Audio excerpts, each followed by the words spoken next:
Ciao, soccer fans! In Serie A, Easter weekend left a Scudetto egg for Juve and coal for all the contenders. And a Chinese derby in Milano? Plus a look at Juve's win over Barcelona, which, by the way, I correctly called. And some bold predictions for the upcoming Champions League game. My name is Graziano. You are watching the Italian Soccer Addict broadcast, and you are where you need to be to get all the information. Hey, buongiorno, buona Pasqua. It's Easter Monday, and my co-host Jim isn't here. I guess too many chocolate bunnies. Hey, Jimmy? Buon appetito. In Champions League, as I correctly predicted, Juve exposed the Blaugrana's weakness. Yeah, their defense. Not only did Juve play a terrific game, Barca boss Luis Enrique helped by having a brain cramp. He took Mascherano, their best defender, and put him in the midfield. And on defense, introduced Jeremy Mathieu. What a disaster. In the 7th minute, Quadrato beats Jeremy to the corner and then finds Dybala in the box, who turns and fires for a 1-0 lead. In the 22nd, Mascherano, playing as a midfielder, forgets to pick up a streaking Dybala, who blasts it into the net for a 2-0 lead. Two Dybala goals in the first half was enough to force Enrique to bench Jeremy and put Mascherano back on defense. In the second half, a Chiellini header in the 55th made it 3-0. Thank you, Luis Enrique, for making it way too easy. At the Allianz Stadium, Carlo Ancelotti faces old team Real Madrid. Arturo Vidal puts them in the lead in 25th with a beautiful header from a corner. Then in the 45th, with a chance to put them up 2-0, Vidal skies it from the spot. In the second half, Cristiano Ronaldo didn't make the same mistakes. He came back to haunt his coach with two typical Cristiano goals. A toe poke from across after the reset in the 47th, and to prove it wasn't a fluke, he does it again in the 77th for a 2-1 away victory for Madrid. Also winning were the other Madrid team, Atletico, on a 28th minute penalty, both won and converted from the spot by the Griezmann to beat Leicester City 1-0. Joining Bayern in the loss column were fellow German side Borussia Dortmund, as Monaco got two Mbappe goals to score a 3-2 away victory. Looking ahead to this coming week, the return matches take center stage in Champions League. Don't expect a PSG meltdown from Juve. Barca have to score 3 goals to overturn this tie. This means they will play a high-pressure, attacking game with a high-risk, high-back line. This is perfect as it plays right into Juve's strength, which is a quick-strike counterattack, which will expose a disorganized and weak Barca defense. In the last 3 games, Barca gave up 2 goals to Malaga, 3 to Juve, and 2 to Real Sociedad. This trend of Barca giving up goals will continue. I'm predicting that this tie will be over by the first half with a 2-0 Juve lead, and by the end of the game, the score will be 4-2 for Juve. Other bold predictions sees Real Madrid beat Bayern 2-1 again, Monaco run all over Borussia Dortmund 3-1, and the upset special sees Leicester City come back and beat Atletico 2-1 in extra time. Come on, Blue Foxes, make us some money, honey. The feature match of the Easter weekend saw the first ever Chinese derby, Inter versus Milan.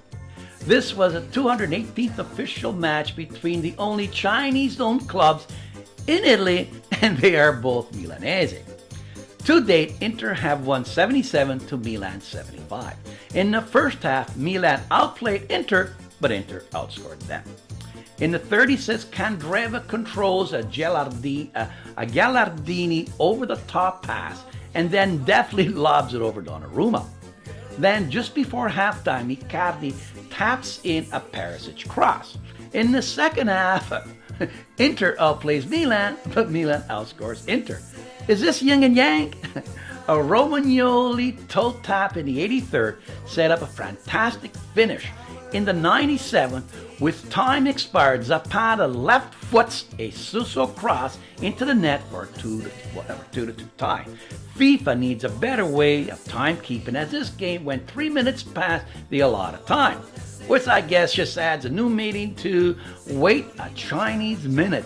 Scudetto leaders Juve traveled to last place Pescara. In the 22nd, assist man Quadrato finds Higuain in the box, who converts for his first of the game. Then in the 43rd, Higuain converts a Mandzukic header to give him 23 for the year. This was so easy that Juve rested half of their squad and still had 62% possession and limited the fishermen to only 2 shots on net. Contenders turned pretenders Roma were tied at home by giant killer Atalanta.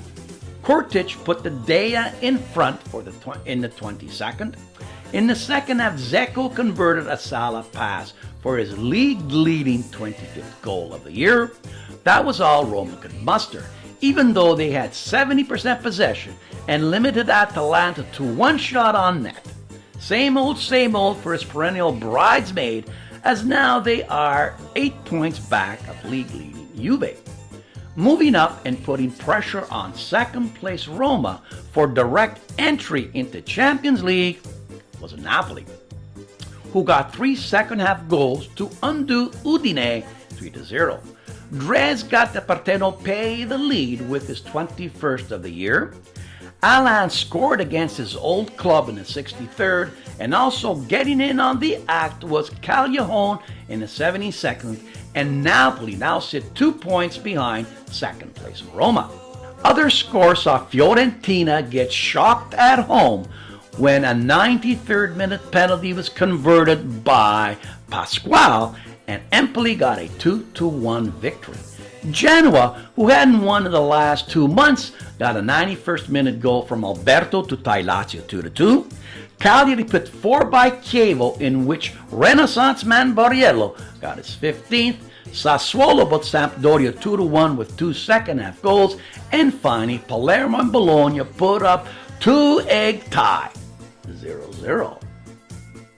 My goal of the week comes from Candreva, who receives a 35-yard over-the-top pass from Gagliardini, and without touching it, lobs it over Donnarumma's head. Wow, that is spectacular. Buonasera, signorina. Buonasera. Signorina, ciao, ciao. Buonasera. Buonasera, signorina. Buonasera. Did you know that AC Milan finally got sold to Chinese investors group called Rossoneri Sports Investment Lux, RSIL for short, for 740 million, which includes 220 million euros of debt. The leaders Yang Yang Lee and his brother David Han Lee now control 99% of the team. Seeing it took almost a year for the Lee group to scrounge up the purchase price, in Italy the skeptics are saying Milan were purchased by the Lira brothers. Ferrari finally raced back to the top of the Formula One world with the win in Bahrain, which sees them now 6 points on top of the Constructors Group. And finally, did you know that Kinder Egg you probably got and ate for Easter is made in Italy? Yes, it's produced by Ferrero Rocher out of Torino, Italy. So, what does this all mean? Simple. In Italy, you can't buy a Kinder Egg or a Ferrari for a lira, but you can buy a soccer team. Ciao, and keep watching. Push that like button, and if you're on YouTube, please subscribe.